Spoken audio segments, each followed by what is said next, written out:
En nuestra serie Mis distopías favoritas de Primum Gradus le toca el turno a Un mundo feliz de Aldous Huxley. Empezaremos con una larga cita sacada del inicio del segundo capítulo de la novela. Esta cita nos dará pie a explicar muchas cosas del fondo de la novela. Y ya sin más preámbulos, empezamos.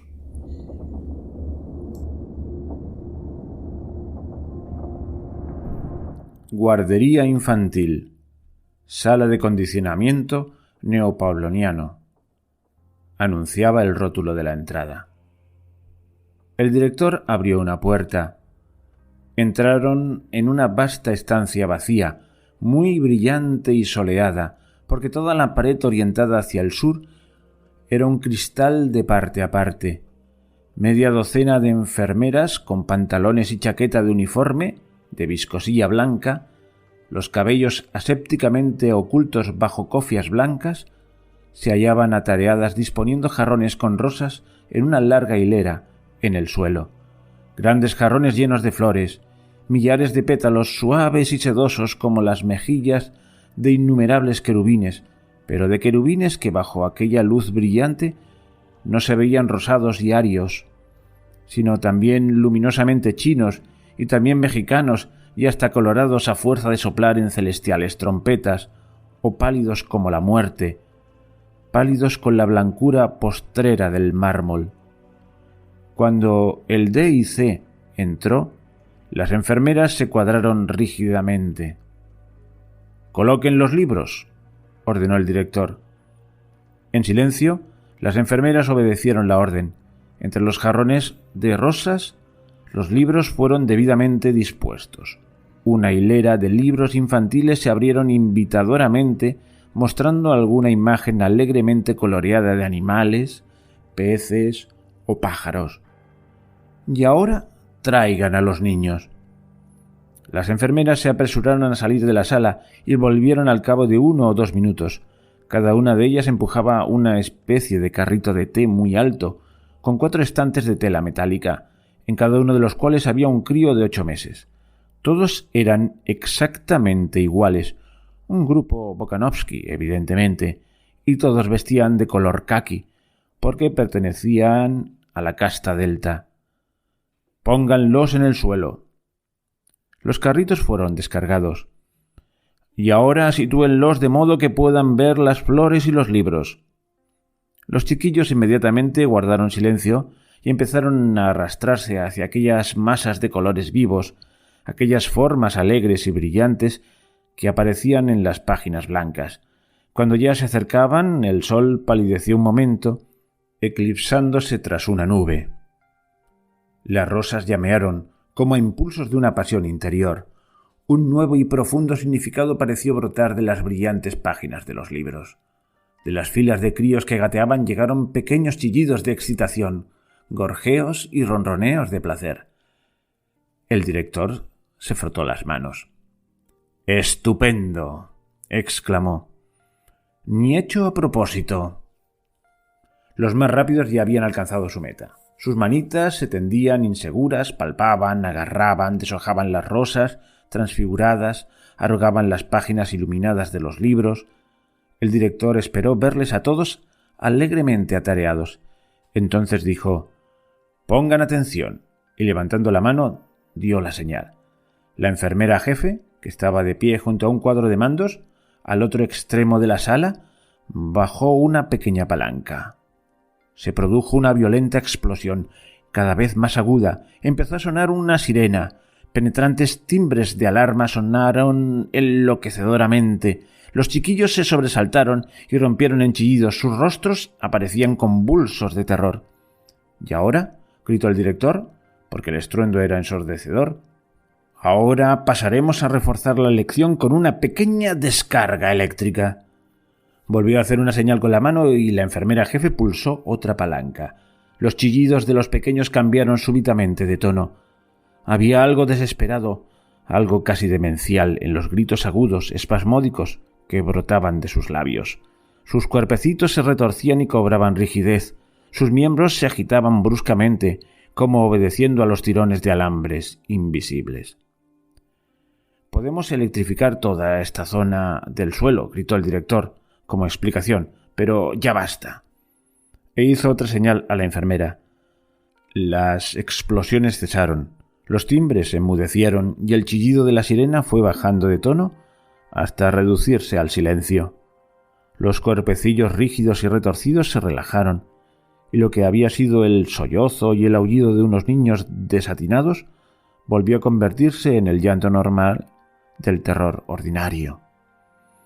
«Vuelvan a ofrecerles las flores y los libros». Las enfermeras obedecieron, pero ante la proximidad de las rosas, a la sola vista de las alegres y coloreadas imágenes de los gatitos, los gallos y las ovejas, los niños se apartaron con horror y el volumen de su llanto aumentó súbitamente.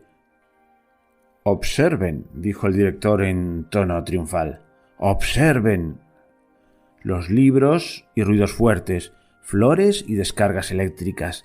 En la mente de aquellos niños ambas cosas se hallaban ya fuertemente relacionadas entre sí, y al cabo de 200 repeticiones de la misma o parecida lección, formarían ya una unión indisoluble. Lo que el hombre ha unido, la naturaleza no puede separarlo. Crecerán con lo que los psicólogos solían llamar un odio instintivo hacia los libros y las flores, reflejos condicionados definitivamente. Estarán a salvo de los libros y de la botánica para toda su vida». El director se volvió hacia las enfermeras. «Llévenselos». Llorando todavía, los niños vestidos de caqui fueron cargados de nuevo en los carritos y retirados de la sala, dejando tras de sí un olor a leche agria y un agradable silencio. Uno de los estudiantes levantó la mano. Aunque comprendía perfectamente que no podía permitirse que los miembros de una casta baja malgastaran el tiempo de la comunidad en libros y que siempre existía el riesgo de que leyeran algo que pudiera, por desdicha, destruir uno de sus reflejos condicionados, sin embargo, no podía comprender lo de las flores. ¿Por qué tomarse la molestia de hacer psicológicamente imposible para los deltas el amor a las flores? Pacientemente el D.I.C. se explicó. Si se inducía a los niños a chillar a la vista de una rosa, ello obedecía a una alta política económica. No mucho tiempo atrás, aproximadamente un siglo, los gamas, los deltas y hasta los epsilones habían sido condicionados de modo que les gustaran las flores en particular y la naturaleza salvaje en general. El propósito entonces estribaba en inducirles a salir al campo en toda oportunidad con el fin de que consumieran transporte. ¿Y no consumían transporte?, preguntó el estudiante. «Mucho», contestó el D.I.C., «pero solo transporte». «Las flores y los paisajes», explicó, «tienen un grave defecto, son gratuitos. El amor a la naturaleza no da que hacer a las fábricas. Se decidió abolir el amor a la naturaleza, al menos entre las castas más bajas. Abolir el amor a la naturaleza, pero no la tendencia a consumir transporte. Porque, desde luego, era esencial que siguieran deseando ir al campo, aunque lo odiaran. El problema residía en hallar una razón económica más poderosa para consumir transporte que la mera afición a las flores y a los paisajes. Y la encontraron. Condicionamos a las clases bajas de modo que odien el campo, concluyó el director, pero simultáneamente las condicionamos para que adoren los deportes campestres. Al mismo tiempo, velamos para que todos los deportes al aire libre entrañen el uso de aparatos complicados. Así, además de transporte, consumen artículos manufacturados. De ahí estas descargas eléctricas. «Comprendo», dijo el estudiante, y mudo de admiración permaneció en silencio. El silencio se prolongó. Después, aclarándose la garganta, el director empezó. «Tiempo ha. Cuando nuestro Ford estaba todavía en la tierra, hubo un chiquillo que se llamaba Reuben Rabinovich. Reuben era hijo de padres de habla polaca. ¿Usted sabe lo que es el polaco?»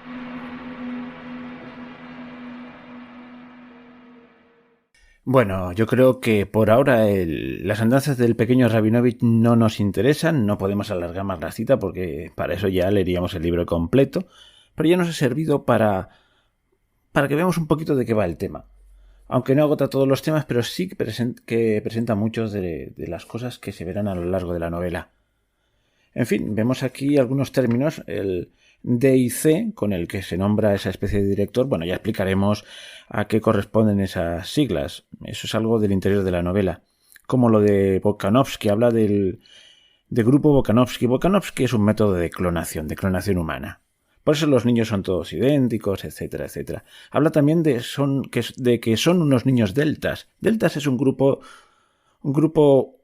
de niños creados especialmente para unas funciones. Hay alfa, betas, gamas, unas cosas así. En fin, ¿qué más cosas? Y estas ya van más allá del interior de la novela. Vemos cómo se habla de condicionamiento neopavloniano. ¿Os suena el perro de Pavlov, las teorías conductistas? Es más, ¿os suena el experimento del pequeño Albert de Watson? Bueno, el tal Watson aplicó las teorías estas de Pavlov al ser humano, concretamente al pequeño Albert, un bebé de 8 o 9 meses. Bueno, también hay una alusión a la predisposición al consumismo. Y por último, a lo mejor me dejo alguna cosa más, habla de en tiempos de cuando estaba nuestro Ford en la Tierra. ¿A qué nos recuerda esto? A un lenguaje pseudo-religioso, ¿verdad? Bueno, pues no va desencaminado el asunto. Ford. ¿Y quién era este Ford? Pues el de los coches, sí. El inventor del automóvil Ford, sobre todo del Forte. Ya veremos que el Forte es algo muy importante. Para el que no lo sepa, el Forte fue, digamos, el primer gran coche de automóvil de producción masiva. Hecho para el consumo de toda la población. Bueno, pues Ford es la divinidad, con unos toques de Freud. Aquí Freud no está demasiado presente, pero ya os he dicho que no agotaba todas las posibilidades este fragmento, pero más adelante veremos cómo Freud es importantísimo en esta novela. Y bueno, pues ya os he puesto la miel en la boca y ahora vamos a sumergirnos en el universo de este mundo feliz, y para eso antes habrá que pasar por la presentación clásica, la de toda la vida, con la musiquilla, así que entra sintonía.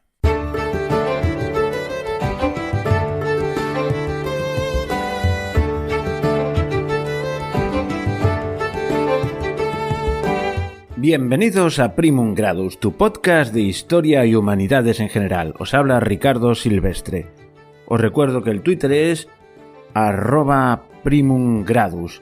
Estamos en iVoox, estamos en YouTube, estamos en primumgradus.net y podéis comunicaros con nosotros a través de los comentarios de iVoox, de YouTube, pero sobre todo a través del mail del programa primumgradus@gmail.com, y también podéis dejar vuestros mensajes de voz. Os lo recomiendo vivamente porque me hace mucha ilusión incorporar la voz del oyente a mis programas, y para eso tengo un WhatsApp específico del programa. Os voy a dar un número.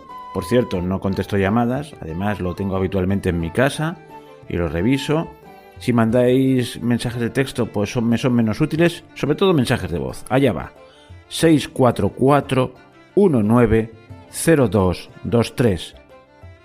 Con el más 34 delante, si estáis fuera de España. Y después de esta presentación empezamos ya con el tema del programa de hoy.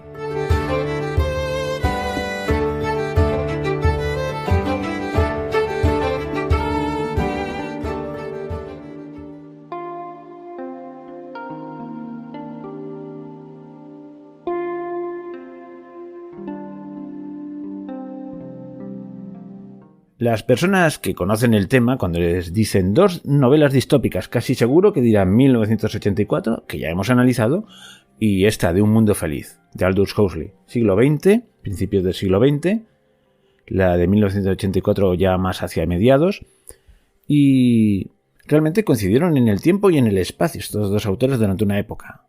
Huxley llegó a morir más mayor. Ya vimos que Orwell murió prematuramente. ¿Y por qué coincidieron en el tiempo? Pues porque Orwell, pese a venir de familia de baja extracción, pues gracias a becas se codió con la alta sociedad. Huxley era de la alta sociedad. Y en un momento, pues Huxley fue el profesor, si no me equivoco, de francés de Orwell. O sea que entre ellos hablaron. Dicho esto, sus distopías, algunos las enfrentan, pero yo me gusta más bien complementarlas, hacer de las dos una, y entonces salen rasgos que vemos en la sociedad actual. Los dos adelantaron muchas cosas que hoy se ven. Gracias a Dios, ninguna de sus predicciones se ha cumplido al pie de la letra, pero muchas cosas de las que apuntan, pues las vemos en la sociedad moderna. Hoy vamos a ver las cosas que vio Huxley. Huxley venía de una familia bienestante. Su padre era un científico, bueno, le llamaban el sabueso o el ¿cómo se llama esto? El bulldog de Darwin. Era un darwinista convencido. Su madre también venía del mundo científico. Y su hermano, pues, fue premio Nobel de medicina. Llegó a ser premio Nobel de medicina. Él también iba encaminado hacia la medicina, pero unos problemas con la vista no aconsejaban que se dedicase a la medicina. No, le cercenaron su paso por esa ciencia, así que se dedicó en cuerpo y alma a la literatura, pero siempre mirando de reojo el mundo de la ciencia que había mamado por tradición familiar.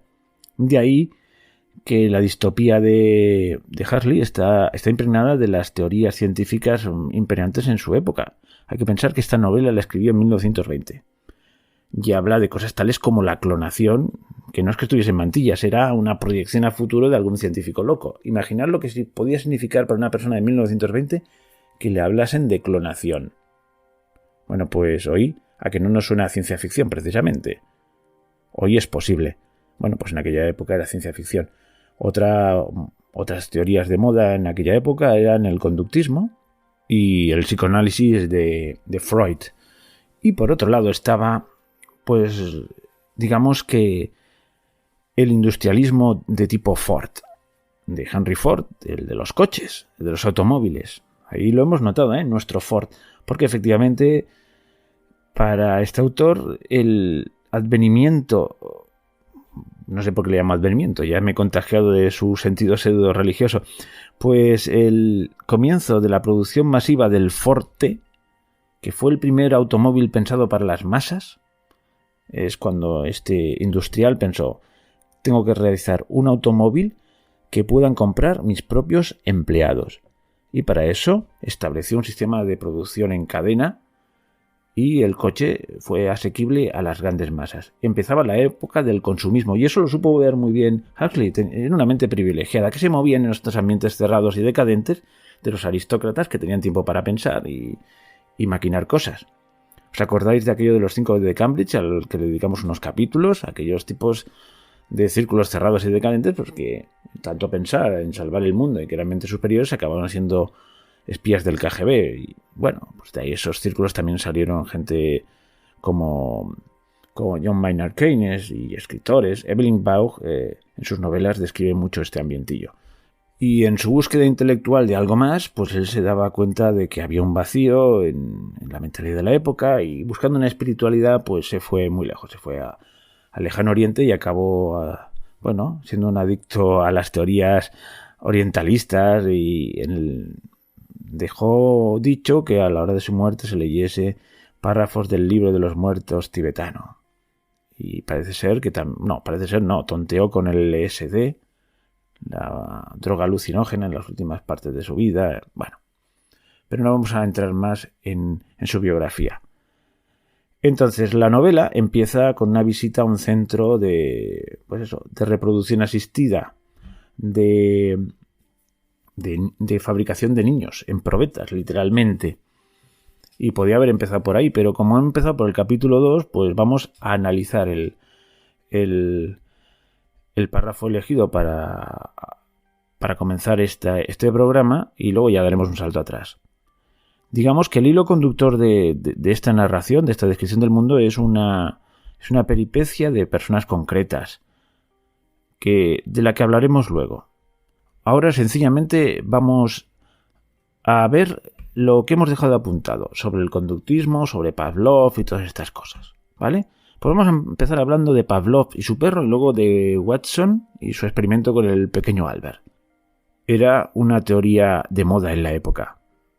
Hay que decir que un tal Skinner hizo una novela, Walden 2, posterior a esta, es de 1948, en la que la aplicación de las teorías conductistas pues no daba lugar a una distopía, sino a una utopía de un mundo perfecto donde los niños estaban condicionados para hacer cosas buenas.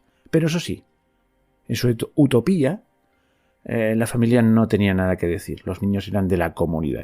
Justo como la distopía de Huxley o como la distopía de Orwell, 1984, o como las utopías de los socialistas utópicos como Owen, Fourier y compañía. Ya se ve dónde está el meollo de la cuestión. En el arraigo o desarraigo de la gente en la familia. Uno de los meollos de la cuestión. Otro de los meollos de la cuestión, que también veremos, es el desarraigo también en otro sentido, en el de la patria.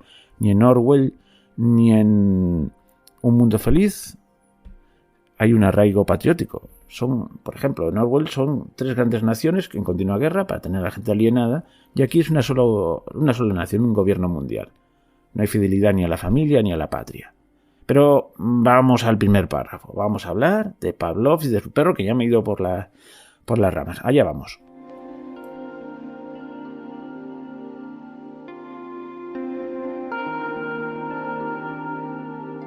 Aristóteles en su momento estableció lo que algunos llaman la ley de la contigüidad. Dijo algo así como: cuando 2 cosas suelen ocurrir juntas, la aparición de una traerá la otra a la mente. Y en base a esto, Iván Petrovich Pavlov pues hizo un experimento con perros. Así, muy resumidamente, digamos que él observó que los perros, ante la aparición de la comida, pues empezaban a tener unos signos exteriores de, pues eso, empezaban a salivar, se inquietaban, etcétera, etcétera. Hizo coincidir la aparición de la carne, de un pedazo de carne, con una campanada. Una campana que se oía justo antes de que apareciese la carne. De tal manera que el perro acabó asociando la campanada con la alimentación. Con oír el toque de campana, el perro empezaba a salivar como si realmente ahí estuviese el alimento. Esto es lo que se conoce como el condicionamiento clásico o condicionamiento pavloviano. Pavlov lo hizo para estudiar la fisiología digestiva y le valió un premio Nobel, hay que decirlo.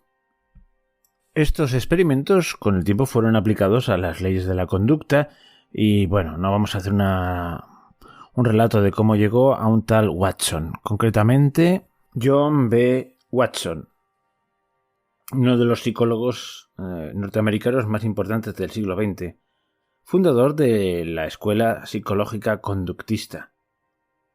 Se inspiró en el famoso experimento del perro de Pavlov y junto a su ayudante Rosalie Reiner, que era una estudiante, una becaria, decidió probar lo del perro ruso, pero en personas, o mejor dicho, en personitas, o en una personita, el famoso Albert.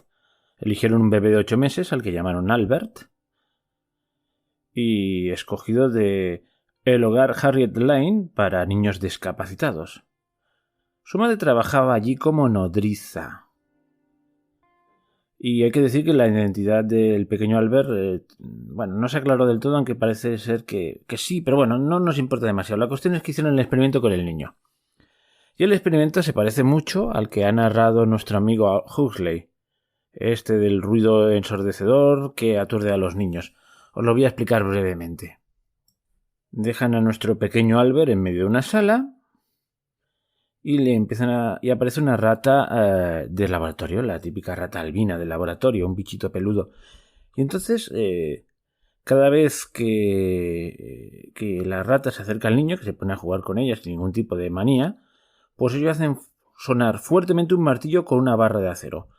El ruido estridente es lo que realmente aturde a los niños pequeños, una cosa curiosa. O sea, en los animales, como no tienen conciencia de ellos, pues podían tener un oso delante y no les asustaría, salvo que hiciese cosas raras. Bueno, pero en cambio el sonido estridente del martillo chocando con una barra de acero, le ponía muy nervioso al niño de manera que lloraba. Así llegaron a condicionar la conducta del niño de manera que no solo cuando había una rata, sino cualquier cosa peluda, el mismo doctor Watson con una barba de Papá Noel, el niño se ponía nervioso. Un abrigo de pieles, todas las cosas peluditas, bueno, como anécdota digamos que uno de los presuntos candidatos a ser el niño Albert vivió hasta la provecta edad de 87 años y bueno, cuando dieron con la pista de él, porque fueron investigando quién sería el niño Albert, pues descubrieron, por lo que decían sus nietos y tal, que tenía una fobia a los perros y tal. O sea, que posiblemente viene inculcada de ese condicionamiento, fue un éxito en ese sentido, si de ser cierto esto, de ese condicionamiento que creó en él nuestro amigo Watson. Hay que decir que la historia dice que en cuanto la madre se dio cuenta de lo que hacían con su hijo, vamos, lo sacó de ahí como alma que lleva el viento. No quería que hiciesen experimentos con su hijo, cosa muy lógica. Y el señor Watson pues acabó mal porque la chica con la que hacía los experimentos, esta becaria, pues tenía un rollito con él y bueno, al final resultaba que esta chica era de buena familia, total que lo echaron por eso, no por el experimento este macabro. O sea, la idea era que le iban a condicionar al niño y luego lo iba a descondicionar, pero la segunda parte nunca se dio. Ya se ve que lo condicionó para toda su vida a tener fobia a las cosas peludas. Ese condicionamiento pues llegó a los oídos de Huxley y es lo que dice exactamente ahí, con los sonidos estridentes que hacen a los niños pues alterarlos, darles terror, etcétera, etcétera. Aunque añade el asunto este de las corrientes eléctricas y todo esto. No vamos a enrollarnos mucho con el desarrollo de las teorías estas conductistas de la educación, pero lo que decía básicamente es que, bueno, pues que a los niños la mejor forma de educarlos es pues a base de esto, de condicionar su conducta y fuera mimitos y cosas de estas. ¿Os acordáis? Estas enfermeras tan asépticas que parece que no tenían ninguna empatía con los niños. Pues él lo cumplió a rajatabla con sus hijos, con los hijos que tuvo con esta becaria. Luego se casaron. Y bueno, efectivamente decidieron criar a sus hijos, que para ellos era la forma perfecta de criarlos, sin ningún tipo de afecto, etcétera, etcétera. Y uno acabó mal, acabó suicidado y el otro acabó, pues hombre, no hablando demasiado bien de sus padres. Se trataba de ser unos padres sin ningún tipo de, pues eso, de afectuosidad hacia los hijos, sencillamente inducir su comportamiento a base de condicionamientos de este estilo. Un experimento terrible. En fin, esto está condenado al fracaso. Porque ya muchos siglos antes alguien intentó algo parecido. Y nos tenemos que ir a la Alemania medieval.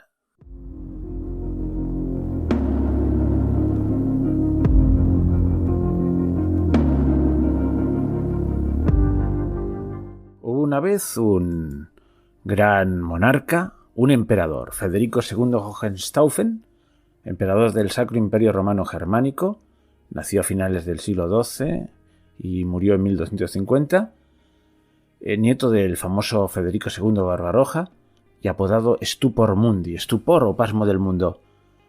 Era un tipo inteligente, pero con manías que pasaban por excéntricas en su época.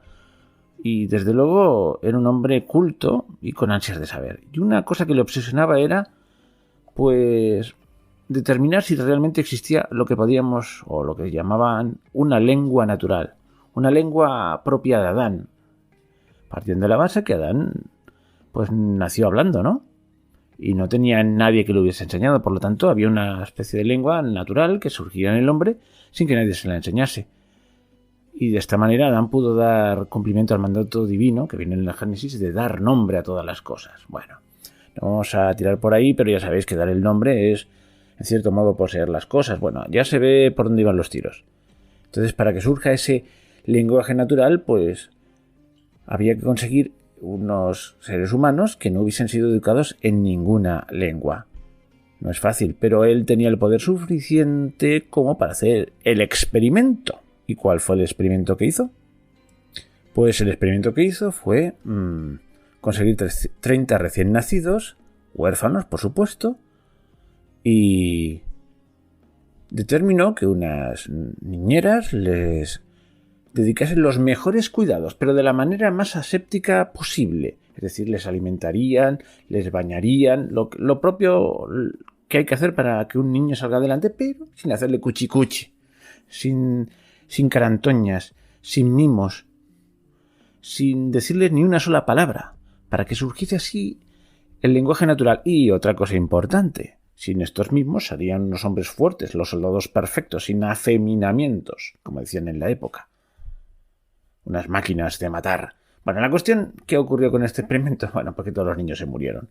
Ellos lo atribuyeron a que posiblemente estuvieron contagiados por la peste, pero parece ser que las privaciones emocionales de estos primeros momentos de vida pues fueron mortales para ellos. La privación total de la emoción mató a los niños y a eso se le añadió un retraso motor, pasividad total, rostro sin expresión, sin coordinación ocular. Es decir, los mimitos, la empatía son fundamentales para que un niño salga adelante. Si no, se mueren. Ninguno llegó al año de edad. Bueno, este experimento se hizo en su época y demostró que lo que plantean en estado puro estos conductistas pues es imposible. Seguro que ni el mismo Watson lo cumpliría al 100%. Y desde luego, tal como está planteado en Un Mundo Feliz, pues seguramente tampoco se cumpliría al 100%, porque si no los niños se hubiesen muerto, suponiendo que hubiera... Bueno, se me explico, ¿no? En fin, que me diréis, ¿y cómo sabías tú esto del Hohenstaufen y lo del niño Albert? Bueno, la verdad es que no me acordaba de estos asuntos hasta que viendo otras personas que han hablado sobre el tema del mundo feliz de Aldous Huxley, pues hablan del perro de Pavlov y tal, y dice, y además el experimento del niño Albert. Y entonces dije, ostras, si esto había tomado yo notas de ello. Sí, porque tomé notas para hacer un programa que no ha salido a la luz sobre experimentos con seres humanos. Y estos dos experimentos del Hohenstaufen y el niño Albert, pues los tenía ahí. Bueno, pues que sepáis que por ahí tengo notas para un futuro programa sobre experimentos humanos. Es un tema tan macabro que me echó para atrás. Y en fin, que sepáis que se han hecho muchos y creo que se seguirán haciendo así entre nosotros, porque hay algunos a los que no los controla nadie. Antes hemos nombrado así como de pasada el tema de la clonación. En los años 20, cuando se escribió esta novela, era ciencia ficción en la más pura acepción del término. Hoy en día ya no es ciencia ficción. Y ya han habido intentos. Hubo un intento muy chusco en la Unión Soviética para crear hombres medio simios, pero lo hicieron por el método más bárbaro que os podéis, o sea, más tosco que os podéis imaginar. Con deciros que se dedicaron a importar simios de África a Rusia, ya os podéis imaginar el resto. No sigamos por ahí.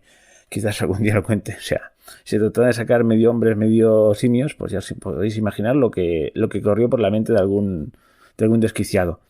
Hoy en día corren rumores de que alguien en China ha intentado realmente la clonación de seres humanos y ha hecho quimeras. No sé si es cierto, espero que no, pero bueno. En fin, que como veis, me he ido por sitios muy curiosos a la hora de hablar de esta novela y no me arrepiento de ello, pero realmente aún no he llegado a la parte medular, al argumento de la novela. Sin embargo, pienso que ya llevamos mucho rato de trabajo de audio y la verdad es que no puedo continuar. Yo tengo aunque no os lo creáis, tengo la escaleta perfectamente pergeñada.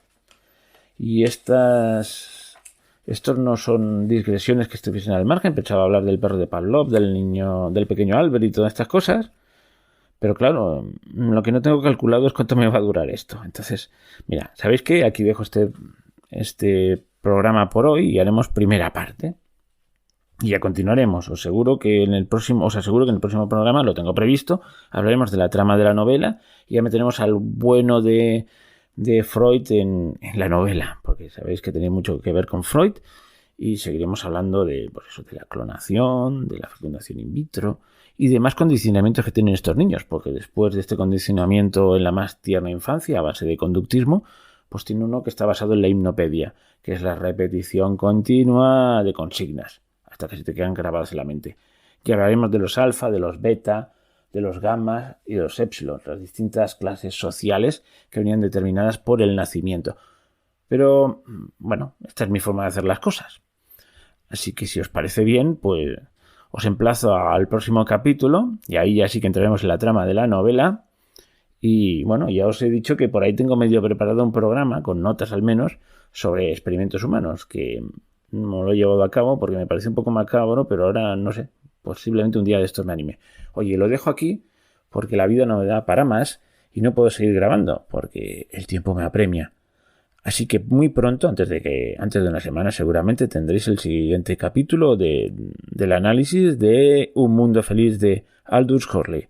Mientras tanto, pues que os vaya bien y si os ha gustado, con mi peculiar estilo de hacer las cosas, pues poned un me gusta. Ya os digo que si vais a YouTube, por ejemplo, ponéis Un mundo feliz, veréis como sobre unas 20 resúmenes del libro muy bien explicados en un cuarto de hora, pero a mí me gusta hacer las cosas despacito. Bueno, así que hasta pronto.